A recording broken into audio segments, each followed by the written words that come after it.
further discussion and in-depth on pensions and OPED by Jonathan Williams and Tom Savage from the American Legislative Exchange Council. Gentlemen, hope your drive up from D.C. wasn't too bad this morning. And again, pensions is obviously something we've worked on in Pennsylvania in a bipartisan manner. And unfortunately, OPED, I don't think is a discussion. I know it's not a discussion really in Pennsylvania. It's a huge liability. And I'm not sure how many other states have really had that same discussion on those long-term liabilities of OPED, but we're anxious to hear how we're faring on pensions, how our sister states are faring, what they've done, what we've done, and gauge more on our OPED liabilities. With that, gentlemen, Jonathan, if you want to start it off. Great. Well, thank you, Chairman Grove, Senator Phillips-Hill, members of the committee for being here today and taking on, I think, such important topics, even in the interim here, to discuss economic growth, budget best practices, and also tackling what we're going to talk about today, which is unfunded pension liabilities and OPEB liabilities. As was mentioned on the previous panel, not enough attention gets paid, especially to the OPEB piece of that. We've spent quite a bit of time I serve as chief economist and vice president at ALEC in our Center for State Fiscal Reform, and now for the last 12 years, we've really honed in on the issue of unfunded pension liabilities, because I think it's one of the largest threats out there to state budgets for those who want to cut taxes, but also for those who want to see expanded government services. So I do think there's a real bipartisan opportunity to address these costs, and I will say Pennsylvania deserves credit, and many of you on this panel deserve credit for tackling this issue just a couple of short years ago in 2017 with, I think, a very historic piece of policy for Pennsylvania to begin to cap the liabilities. And obviously there's much accrued debt still on the books for Pennsylvania, but you do have the reforms in place that will begin to bend that cost curve going forward, and I think those are impressive, and it's something that we've talked about nationally. I'm generally in at least 35 states a year, and people want to know what's happening on pension reform, what's happening with other states, and it's great to see not only Republican states, but states that have a Republican majority here and a Democrat governor that came together to say, this issue is too important to play partisan politics with it, but let's actually get something done. And so congratulations for getting that done. Before I get into my slides, and perhaps we can have somebody key up my slide deck here, but I wanted to just give a little bit of a national overview since we do spend a lot of time working with our 2,000 state legislators across the United States on a bipartisan basis. But one thing I think is, and I would just second everything that was said on the last panel, basically, I think Bill Glaskell always hits it on the head when it comes to best practices on budget reform and our friends at Commonwealth. I mean, the idea of protecting taxpayers through some tax limitation, I think, is a phenomenal idea. It's worked very well in Colorado in terms of keeping the size and scope of government in check with their taxpayer Bill of Rights in other states, and so that's a great idea. But one of the things that I think a lot of times people forget about, because we're right in the middle of it, is we are at really an amazing time in the economy, as of course you're going to hear more about later. Just from a national perspective, states are at nearly a high water mark in many cases, if not exceeding high water marks when it comes to state revenue. States for many years have been hitting record revenue. Of course, that's attributable to many factors, including the strong run-up in the economy now for a 10-year period in equities at least, the strengthening in GDP and other factors over the last several years, the issue that we talked about 1 year ago when we were here, and the phenomenon of the Tax Cuts and Jobs Act, and what that has done for many state financial situations when it comes to the linkage of state income tax codes to the federal code. Pennsylvania is a little unique in that perspective, in that it's one of the only states with a broad-based income tax on wages that doesn't have the direct linkage that many states do. You add that to the Supreme Court rulings on the Wayfair versus South Dakota on internet tax, remote sales tax collections, the New Jersey case on sports gaming, the legal marijuana and cannabis that's happening across many states in the United States now, and you put all those factors together, and states are in perhaps one of the best revenue situations that we've seen in recent memory. And how long that continues, obviously, is a matter of intense debate right now in Washington and in economic circles. But that being said, I think for those of us who value fiscal responsibility, and by being here in the summer and investing your time at a summit like this, you all believe in fiscal responsibility. And I think it's it's one of those things that, it's awfully important to kind of think through huge opportunities right now, obviously, by having these record resources to be able to make reforms and propose reforms that could really make things better for the long term. But also there's the threat that if nothing substantive is done, business as usual continues, and then we fall off a cliff again, once again, when we have the economic correction, whether that's months ahead or years ahead, it's coming, right? And so preparing for that next eventuality, I think, is awfully important. I've been doing this long enough, and many of you have served long enough to remember the painful days of 2008 and what that meant for state finances and the average state pension fund, losing between 20 and 25% of their asset value in that market crash. Now, let's all hope that the next market downturn is not that significant, but what if it is?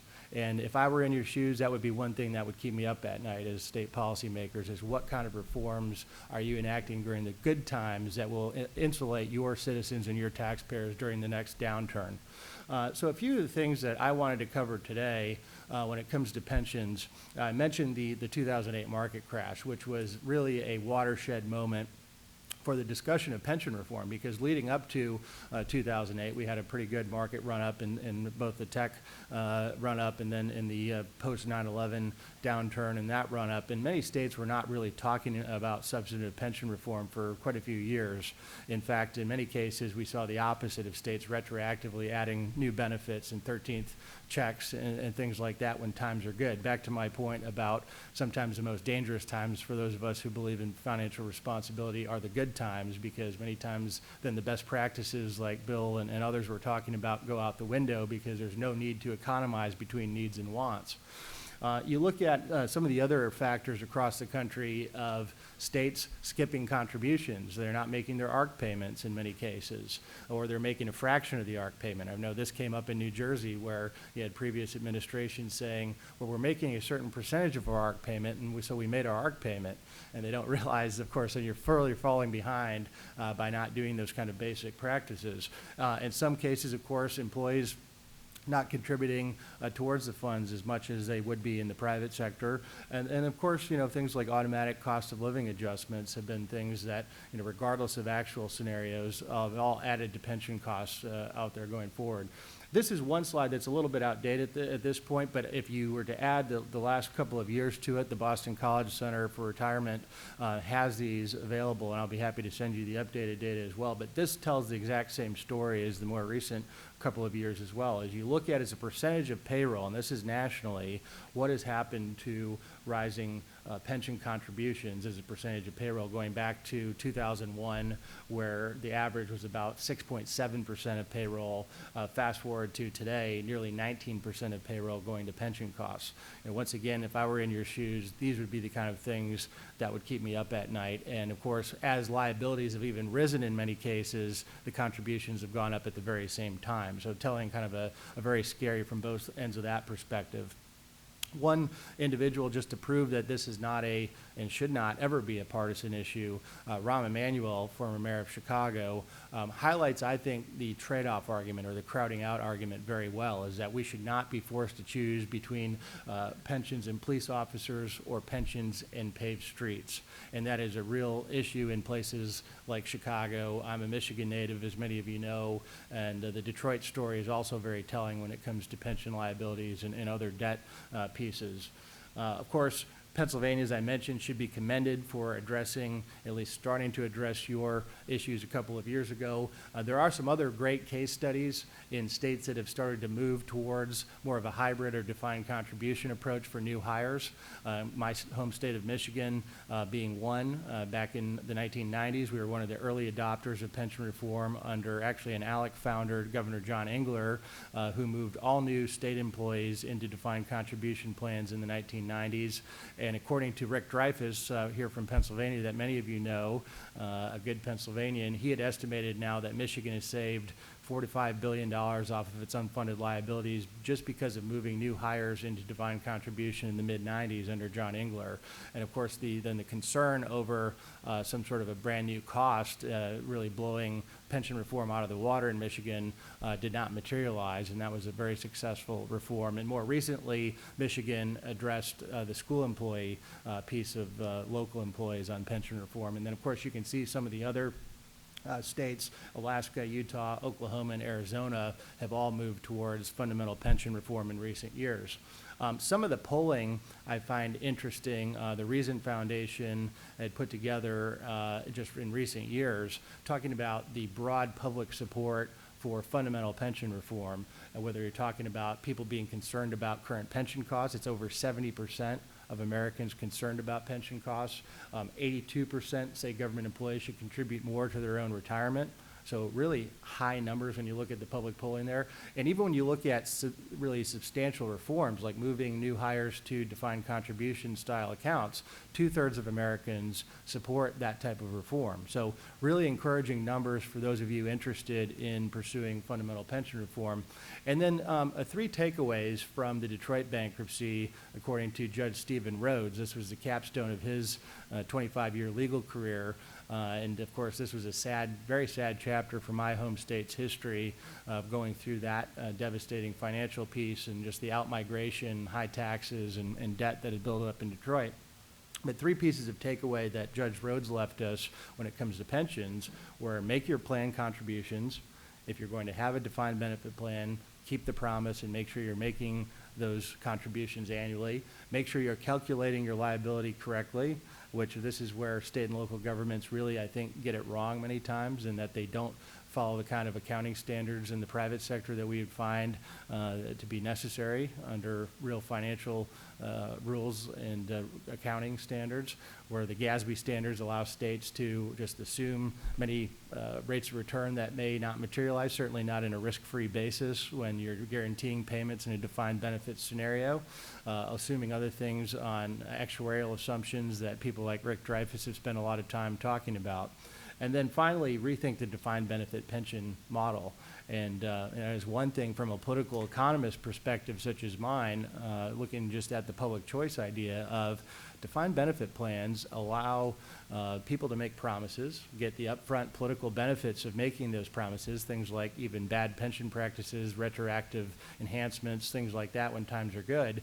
And then elected officials, not any of those in this room would think that way, but maybe some of the others not attending today would say, well, I'm going to be long out of office before these costs come due, because these are 30, 40, 50-year costs before they materialize, right? And so having the upfront political benefit from retroactively adding new benefits and not making the changes and best practices that have been talked about today, and then realizing the costs don't come due for decades, if not generations, I think is at the heart of the issue when it comes to the pension question. So I would point you also to a few of the studies that we put together. I'm going to turn it over to my colleague Tom Savage here in a moment, but we have spent a lot of time at ALEC talking about how do you keep the promise to current workers that are vested and current retirees, but at the same time start to address the costs like you did for new hires in Pennsylvania.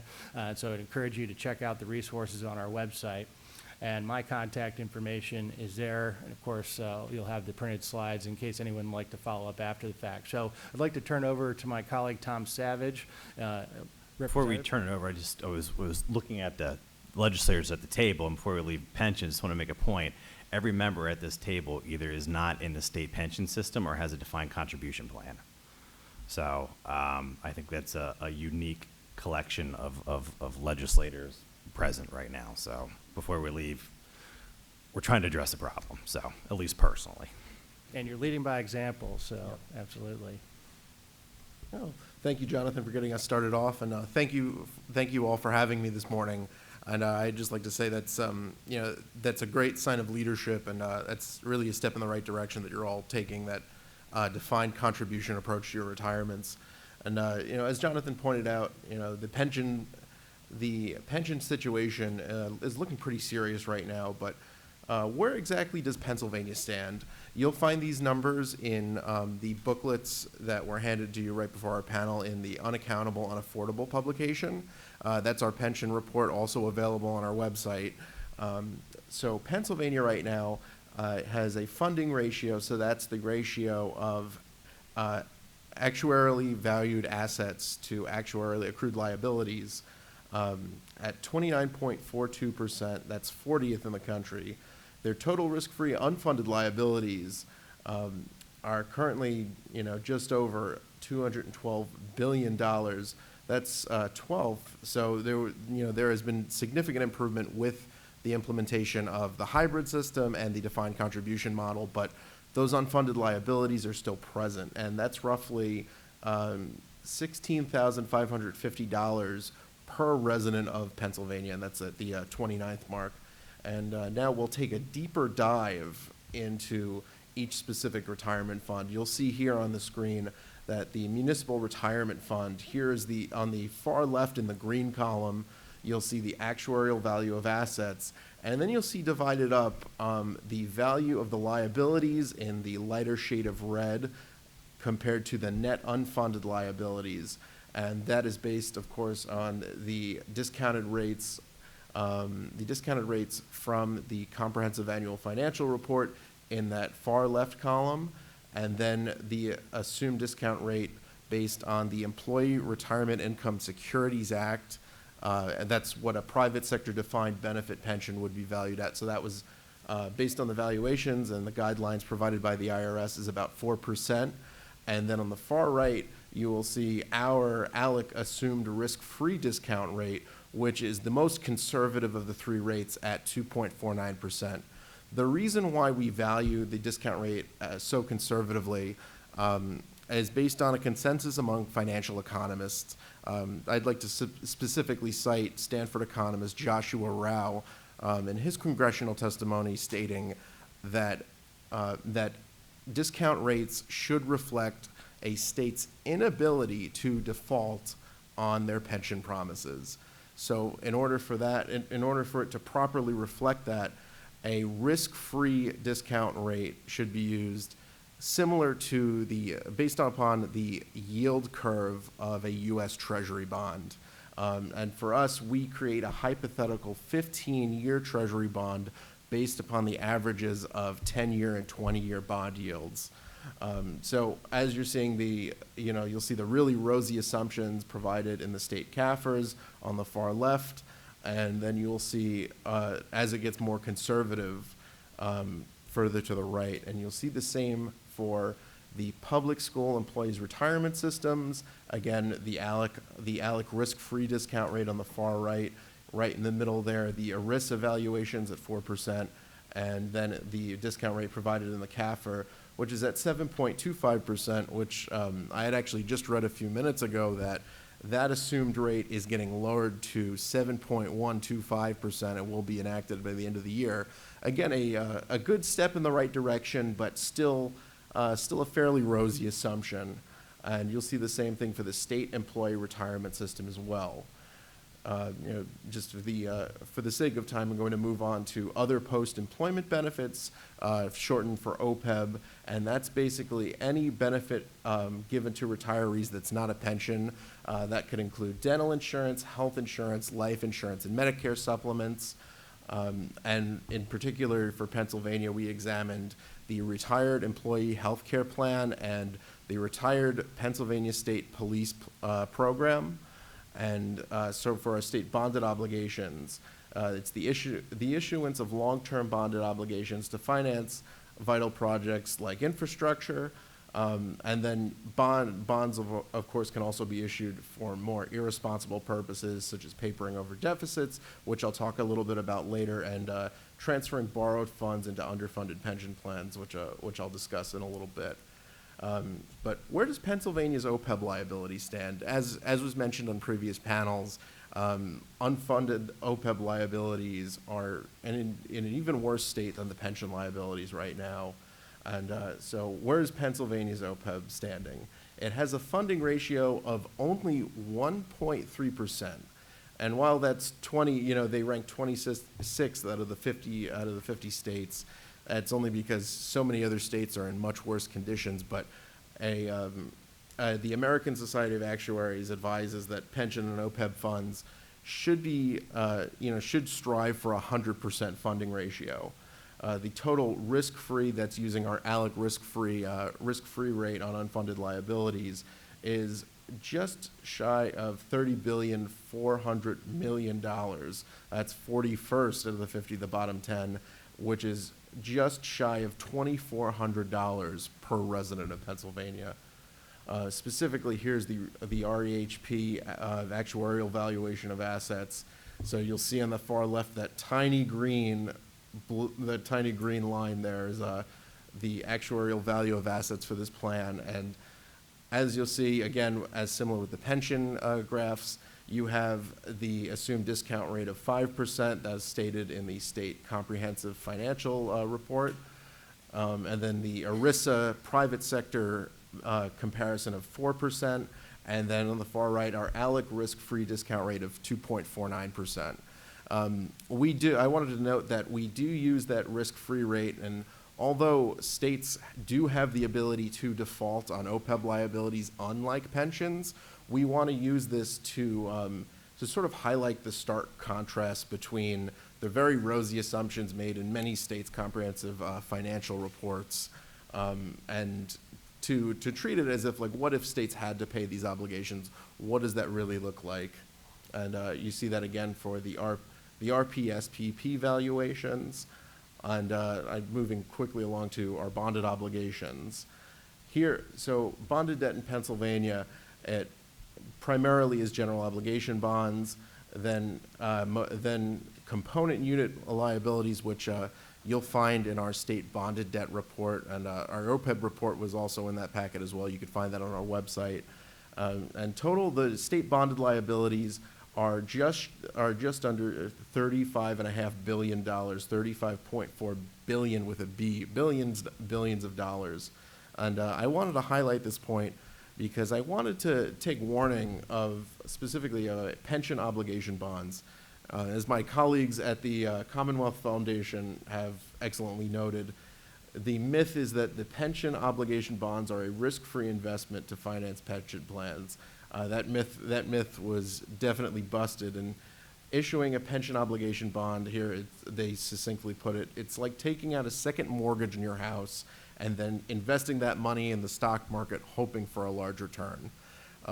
Essentially, the idea behind pension obligation bonds is this idea called actuarial arbitrage, where you're issuing these bonds, you charge a specific interest rate, and then you reinvest those bonds in the stock market, hoping that your return on investment will be greater than the interest you have to pay on the bond, which really is a gamble. It is every state it's been tried in has failed, and winds up putting the state in more debt at the end, more debt than they were previously in at the end of the day. And on that note, I wanted to leave you all with some news you can use. So previously this year, Warren Buffett was on CNBC's Squawk Box. You could find this on YouTube and on Google. And he stated, "If I were relocating into some state that had a huge unfunded pension plan, I'm walking into liabilities. You get legacy liabilities when you move in." Essentially, the point is that all 50 states have some problem with unfunded pension and OPEB liabilities. But the states that people are going to want to move to and start businesses in are going to be the states that have a plan and are actively managing those and bringing down those unfunded liabilities. And with that, I thank you all for your time and happy to take your questions. Here's my contact information as well. Thank you. Thank you, gentlemen. First up is Representative Dawn Kiefer. Thank you. So as we're talking about going into the defined contribution plans, which we have done in Pennsylvania, a growing trend we have now is we are attempting legislatively to define every class of inspector, patrol officer, detective, anything in that realm as law enforcement, because law enforcement does not fall under that requirement to have a defined contribution plan. Are you seeing this trend in any other states?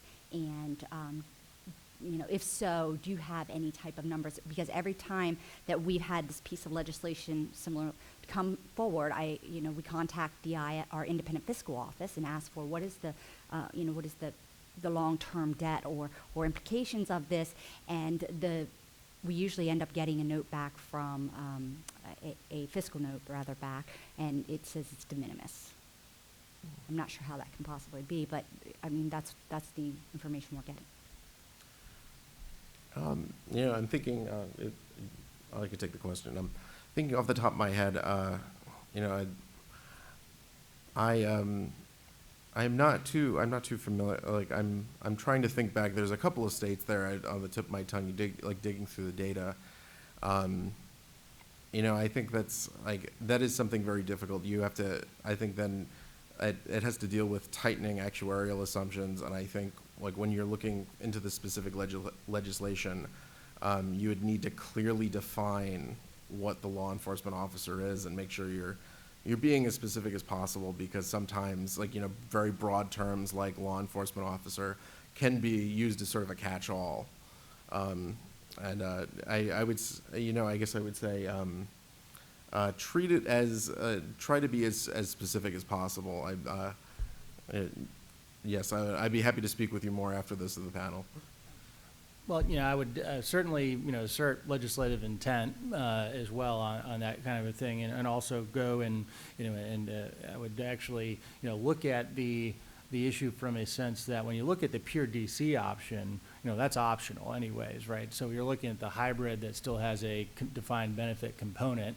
So I would argue it's not only good for taxpayers, it's good for the employees as well. And, whatever you all put forward as the intent when you crafted the package, I would certainly go back if there need to be language cleaned up on that. You certainly don't want to see games played where if that was not the intent when you put together the legislation. Senator Phillips-Hill. Thank you, gentlemen. So one of the things that you said that I really, really appreciated as a legislator who's only been in the General Assembly for just short of 5 years is people making good decisions in the past, thinking about those who would come after them. Unfortunately, we don't tend to legislate for tomorrow or 5 years, 10 years, 20 years down the road. It's oftentimes that inclination is to legislate for today, and that's a huge problem. You referenced in your testimony that that rate of return on investment is going to be downgraded from 7.25 to 7.125. A couple years ago, it reduced from 7.5 down to 7.25, and that created a huge cost for local taxpayers because there's the local payment and the state share, right? It cost us to have to increase the amount that we contributed. But in large part, I think part of the problem is that those folks who've been managing our pension investments, quite frankly, haven't done a very good job. And I have a child who goes to college at Drexel University. Someone bequeathed them a rather large sum of money, and undergraduate finance majors make investments, and their rate of return exceeds our rate of return. If you look at Vanguard, a Pennsylvania investment company, their rate of return has far exceeded what our rate of return is just in a typical fund. So what do other states do differently? I mean, I drive by PSER's headquarters every day that I go into Harrisburg, and I see those big fancy stretch limousines with New York license plates sitting in front of it, and those are the people who are advising us. They're not doing a very good job. So are other states doing better on the rate of return of their investments, of their pension systems?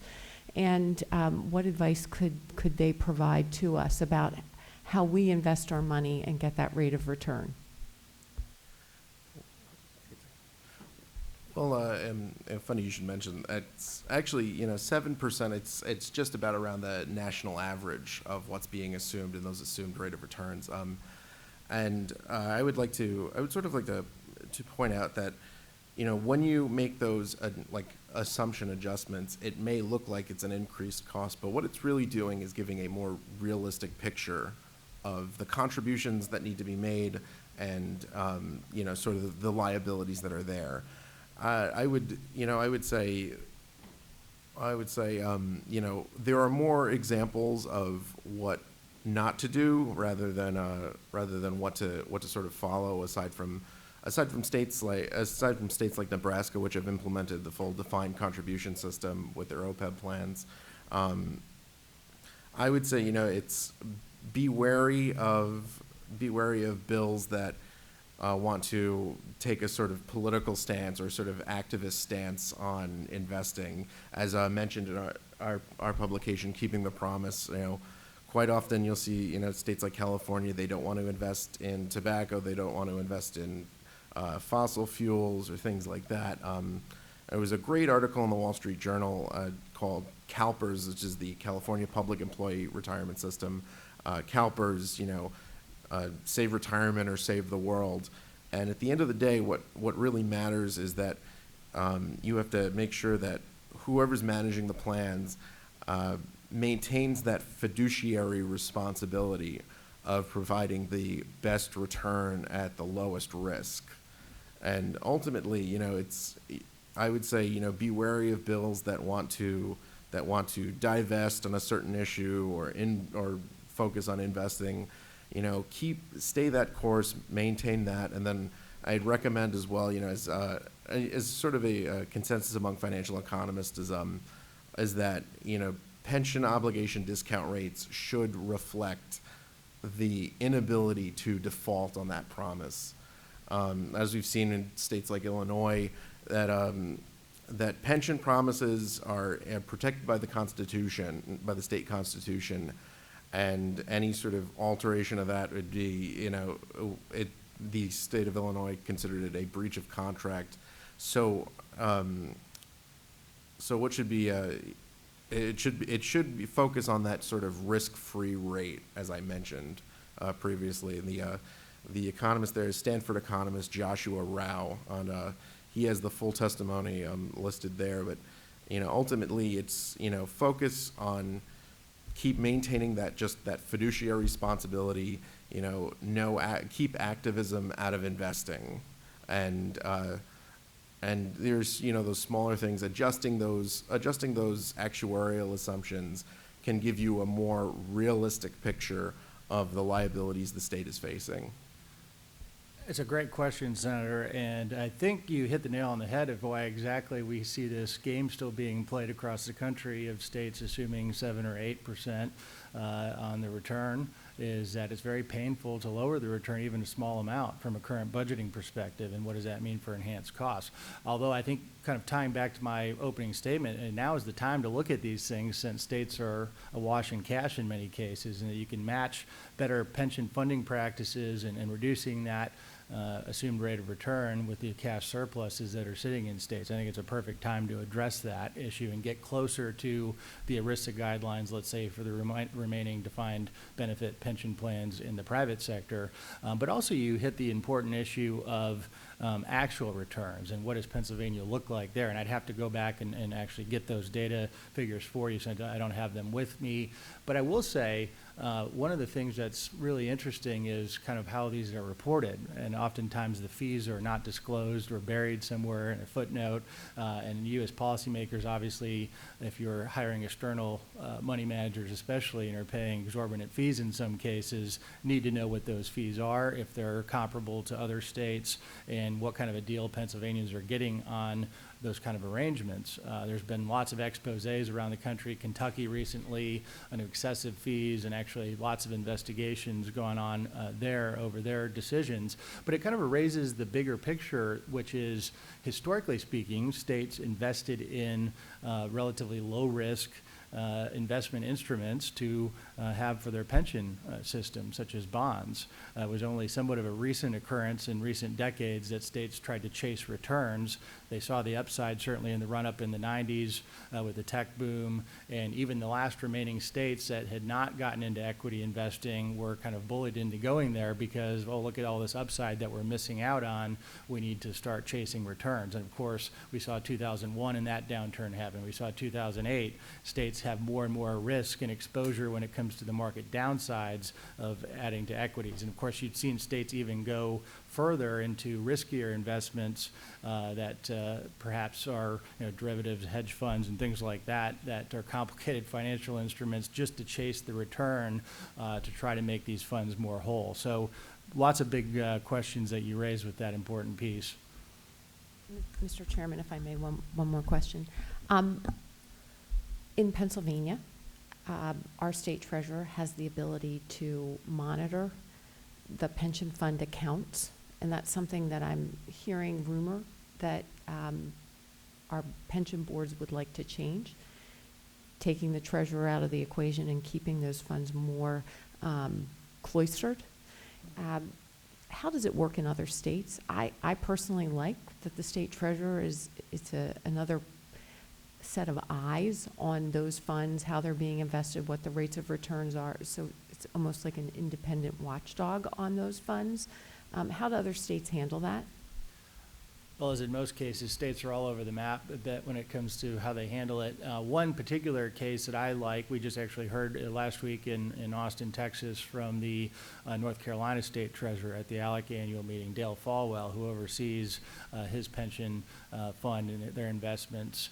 So I think having a strong state treasurer, one that's a fiscal watchdog, I very much look forward to hearing from your state treasurer over lunch today. I think that's important to have an independent function, whether it's a state treasurer, an auditor, some sort of other neutral person who's looking out on behalf of taxpayers, someone who's not beholden to political interests perhaps as much as others would be, or to the extent that you mentioned having these funds kind of taken off and less transparency. I think transparency and accountability at the end of the day are what we need to enhance when it comes to good governance of pension investing. And we've actually spent a lot of time thinking about that. I would point you to our publication, Keeping Politics Out of Pensions, which Tom Savage mentioned a moment ago on our website, talking about some of the best practices. Because, I mean, if you look at the scenarios where state and local governmental authorities have gotten away from good practices on pension accountability and transparency, that's when you get into the gamesmanship being played. That's when you get into political divestments. That's when you get into a lot of things where you don't have that strong independent oversight. Thank you very much. No, we have some of the treasurer staff here today, and I'm sure they'll report back over lunch how well appreciated his work is to date on a lot of the fiscal analysis. So we appreciate the work he's doing. Kind of quickly to kind of end this, as far as OPED goes, in your post-employment benefit liabilities paper that you have obviously on your website, can you kind of briefly go over some strategies we can utilize to get our OPED from abysmal 1.3% funded up to 100%? Oh, certainly. So to start off, again, there are those minor changes you can start to make, which is the changes in the actuarial assumptions, like changing the assumed discount rate there, primarily that, and I think from there, looking to states like Nebraska and South Dakota, which transitioned from defined benefit to the full defined contribution model. I think in many ways OPEB is very similar to pensions, and the transition that the Pennsylvania state employee pension systems have made could also be very feasible for the Pennsylvania state OPEB as well. Would you say OPED is kind of financially easier to deal with as far as the underfunding than pensions, or? Yeah, I would echo Bill Glasgow's comments from earlier, which it absolutely is, because there's not sometimes the constraints there that you would have on pension obligations in state constitutions or state property rights rulings and kind of the case law history on that. What the downside, of course, is they're less pre-funded, and pensions, even in our kind of more pessimistic scenario of a risk-free assumed rate of return, not funded a whole lot, right? But still much better funded than the average OPEB, which more or less plan is pay as you go at this point. And so you have that kind of liability, if you will, not having the assets sitting there. But on the other hand, you do have more flexibility going forward to make changes.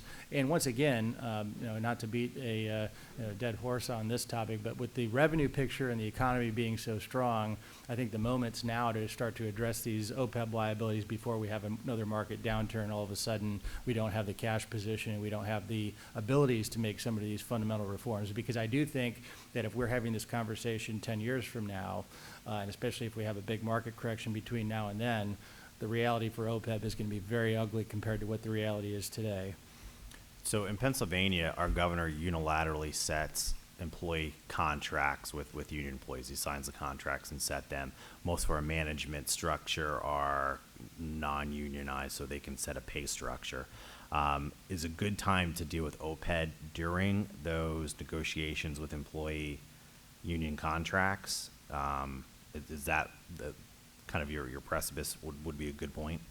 Well, I think that as well as we're talking about employee compensation on the pension side is, when we look at it from a private sector perspective, people look at employee compensation in one conversation. You have your salary, you have your, we have your deferred compensation when it comes to retirement or other kind of healthcare benefits that an employee were to receive for that hours that worked, right? And so I think it's important to kind of keep that conversation together as you're negotiating as benefits on the healthcare side, retirement benefits, as well as salary. And in some cases, maybe making some of these changes on OPEB that are a necessity going forward will necessitate always, in some cases, higher salaries up front. And, make that trade-off to be more transparent, to say we may pay people more now, but we're not going to have these liabilities on the back end because we've made the reforms. Any other questions? Gentlemen, thank you so much. Really appreciate the testimony. The presenters and the legislators, we do have a luncheon with Treasurer Joe Torricella discussing the Pension Commission report, as well as some retirement proposals he has. So we're going to head over there now. For the general public, we will be on short break until about 1 o'clock. So thank you.